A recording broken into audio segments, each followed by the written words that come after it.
Okay, I got on with using the password. Was that required by everybody else?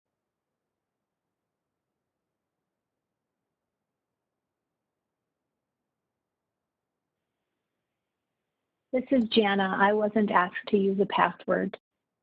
Well, maybe it was just my phone then. I'm not sure what happened. Lori sent me the password. It was a very complicated, large and small caps and numbers password. So I don't know. Hopefully it didn't have a problem for anybody else.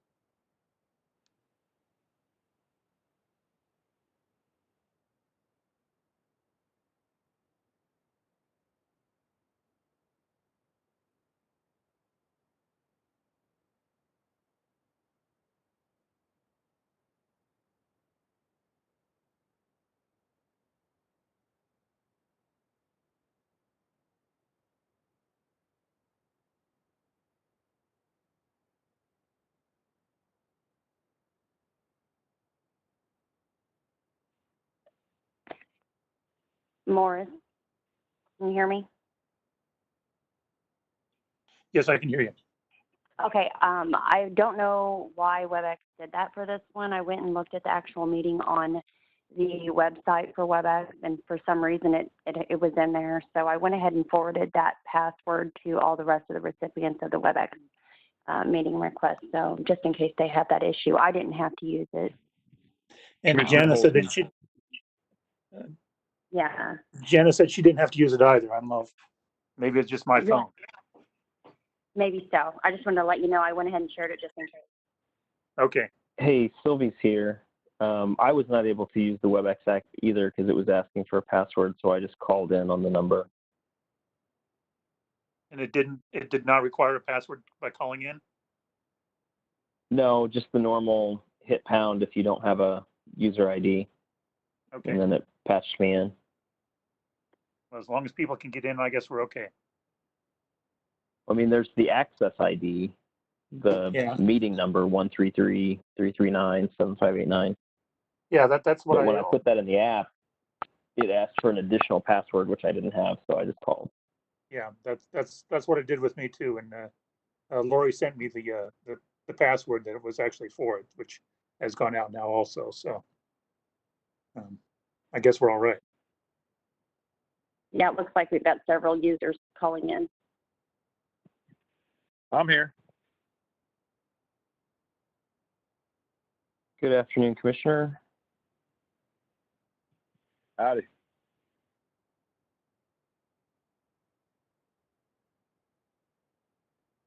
Can you hear me okay? Are any other, yes, we can hear you, Commissioner Holzman. Any other commissioners on?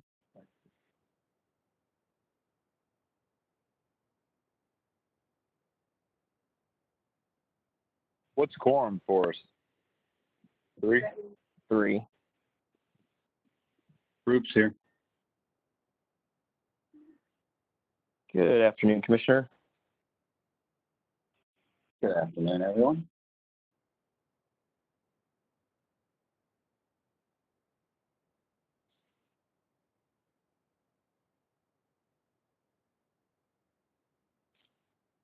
I don't think this will be terribly complicated. 2 orders and a short case discussion.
Is Commissioner Kinney on? Or Commissioner Coleman?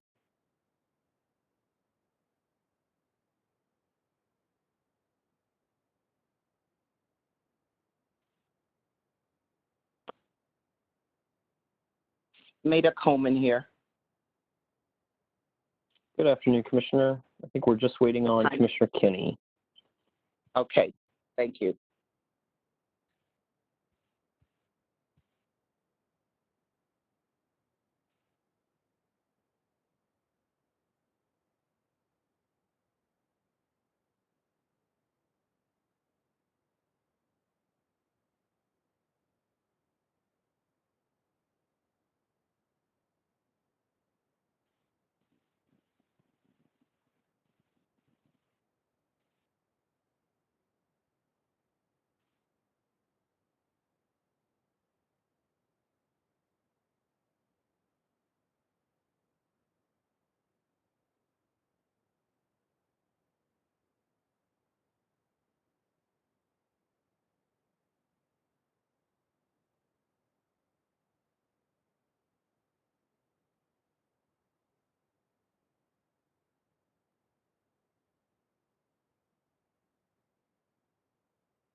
We'll give Commissioner Kinney a couple more minutes. I know we're reaching out to him.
Commissioner Kinney will be here shortly.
Hello, this is Commissioner Kenny. I'm sorry I had some hard time getting on. All right, Commissioner, that brings us all in attendance, so thank you. We'll go ahead and bring this meeting to order. Again, due to the COVID, we're going to continue operating via WebEx for the foreseeable future. I ask those participating on the call to please mute unless you are needing to speak. Since this is an additional agenda, we will wait to discuss scheduling and approve minutes from yesterday's meeting at the next regularly scheduled one. Today we have 2 orders that were bumped from yesterday and then 1 case discussion. Hopefully it should be pretty simple. So we'll go ahead and jump into the 2 orders. I do just want to point out that the application for these wasn't filed by Spire until May 15th, even though they were able to file other requests for waivers as a result of COVID for the last few months. So I'm not sure why they chose to wait so long to bring these issues to the commission. But I do trust that staff will tell us when they haven't been provided enough information or if they have any concerns that safety is compromised.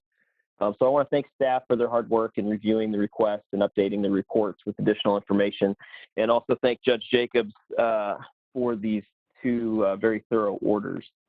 The first one is file number GE 2020-0373. This is in the matter of the request of Spire Missouri Inc., DBA Spire, for a temporary waiver from Commission Rules 20 CSR 4240-40.030, Sub 9, Sub Q, Sub 13, Sub M, 15C, 15D, and 15E, and orders pertaining to inspections and replacements. So both of these orders are for the same file. And due to COVID and social distancing concerns, Spire is requesting a temporary waiver of certain gas safety rules and commission orders concerning the replacement of unprotected steel service and yard lines, cast iron lines and mains, and unprotected steel lines and mains. So this order addresses their request for temporary waivers of portions of sections 15 of 20 CSR 4240.030, which is the pipeline replacement program. They state that they need a temporary waiver for the Commission's rules on the minimum requirement for pipeline replacement programs due to difficulty in accessing customer premises. Even if they're replacing mains and pipes, they still need to do leak checks, and that can require access to business and homes. We can grant them a waiver of gas safety rules upon a showing that gas safety will not be compromised.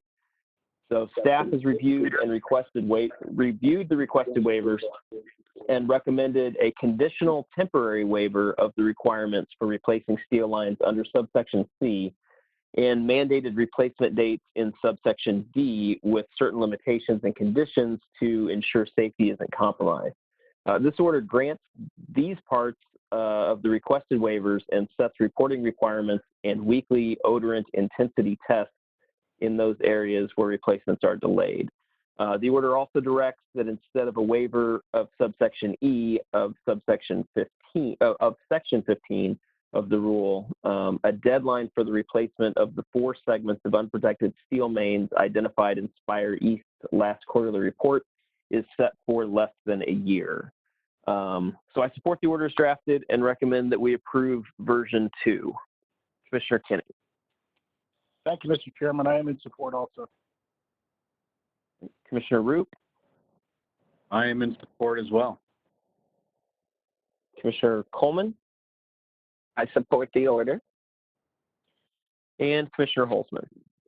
I support the order. All right, all those in favor of approving the order as drafted version 2 say aye. Aye. Aye. Aye. The order is approved 5-0. The second one, also, this is file number GE 2020-0373 in the matter of the request of Spire Missouri Inc., DBA Spire, for a temporary waiver from Commission Rules 20 CSR 4240-40.030, 9Q, 13M, 15C, 15D, and 15E, and orders pertaining to inspections and replacements.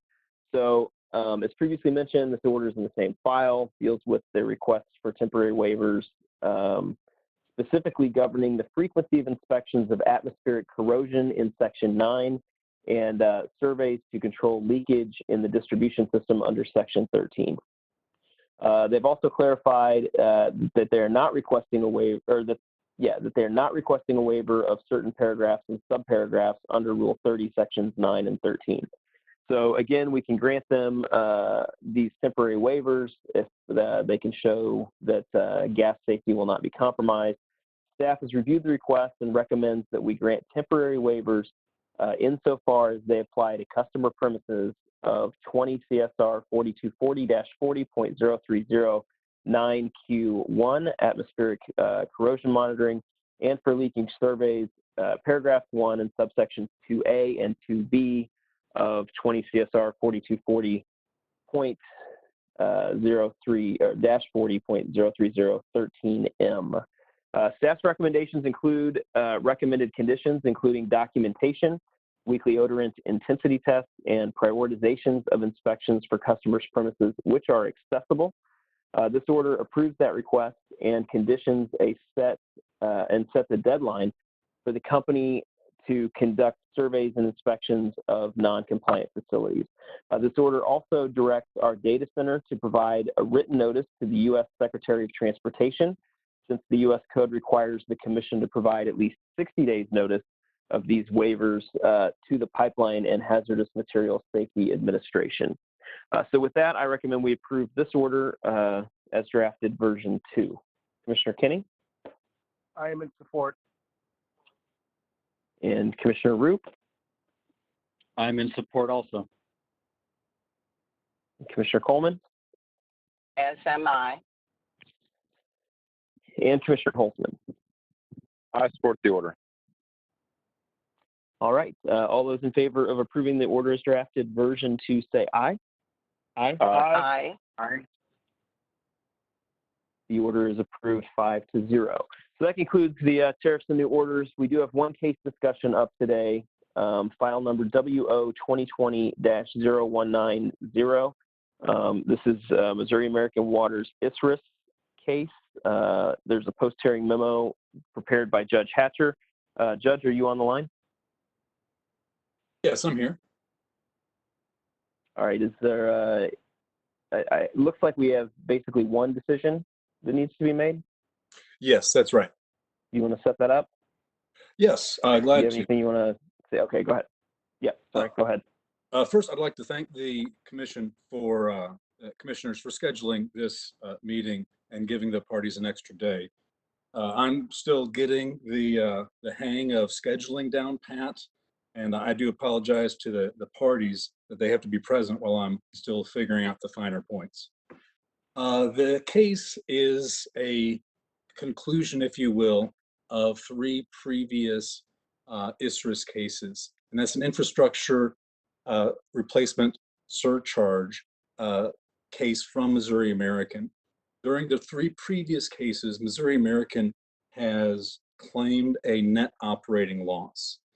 Their theory of this loss is once they purchase the plant necessary for the ISRIS replacements, for example, pipe, from the time that purchase is made up until the new ISRIS rates are collected on that particular piece of equipment, they are suffering a net operating loss in accelerated depreciation. The first 2 cases, the commission found that net operating loss is defined as a tax event only, and one that is done on an annualized basis and cannot be broken out by project. During the 3rd ISRIS case, the parties agreed to abide by what the IRS said. So Missouri American requested an advisory opinion from the IRS, and they call those a private letter ruling.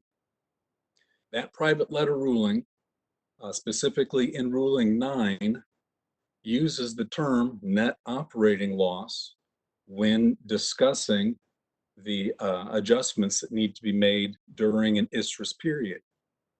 This changes the commission's understanding or challenges the commission's understanding of what a net operating loss means. The IRS, interpreting in its own code, appears to be using the term net operating loss in a project-specific and time period-specific manner. And that's contrary to the Commission's prior understanding. Staff has reviewed the IRS private letter ruling and agrees with Missouri American that the IRS has pointed out a normalization violation that occurred, and that is the loss of the accelerated depreciation on the plant from the time of purchase up until the ISRS rates are being collected. So the issue really comes down to, does the Commission take the IRS's interpretation of its own code, even though it does appear to change a commonly understood definition and the way it's applied? Was that enough of a summary, Mr. Chairman? Yep. No, that's. I think that brings us up to speed on what the question is. The Commission, including me, previously issued orders that didn't recognize the net operating loss. Wasn't shown that it was associated with the ISRS period in the plant addition. And that was us interpreting tax terms within the ISRS statute, and specifically the section that states what is recoverable for appropriate pre-tax revenues associated with eligible replacements. So the Commission didn't recognize the net operating loss at that time because we interpreted the net operating loss being for the tax year and didn't find it to be generated during the ISRS period due to plant additions. But since the IRS has issued its private letter ruling, I think that for me, when we're interpreting what is appropriate pre-tax revenues and what the ISRS statute means when it includes accumulated deferred income taxes and accumulated depreciation associated with infrastructure replacements, that, you know, we're applying income tax terminology. So I'm inclined to give the agency that enforces income tax code a lot of deference here. The opposite of us, you know, the IRS private letter ruling 9 found that a portion of the net operating loss was generated during the ISRS period due to plant additions, and the private letter ruling is clear that the inability to capture revenue for the plant additions until the rates are set in an ISRS case creates a tax loss for the utility. So I'm inclined to go with staff and the company and to account for that net operating loss of $35,328. That's where I'm at. Commissioner Kenny? I would agree with your position, Mr. Chairman. Thank you, Commissioner Root. Yes, I also agree with the company and staff. Okay. Commissioner Coleman? I am in agreement also. It makes sense the way you expressed it. So I'm in support. Okay, thank you. Commissioner Holzman? Company and staff support the chairman's position. Okay. Well, Judge, I think that gives you direction. That was the only issue. I think issue 2 is resolved by taking that position. Is that right? Yes, I'm going to address that in your order, but all of the parties have agreed on the outcome to issue 2. Okay. Great. Well, I think that's clear direction. So thank you for the memo and for setting up the discussion. We have no other business coming before the body today. So thank you, commissioners, for being flexible. And we will get together again next week for our regular scheduled agenda. With that, we are adjourned. Thank you, everyone. Thank you. Thanks, guys.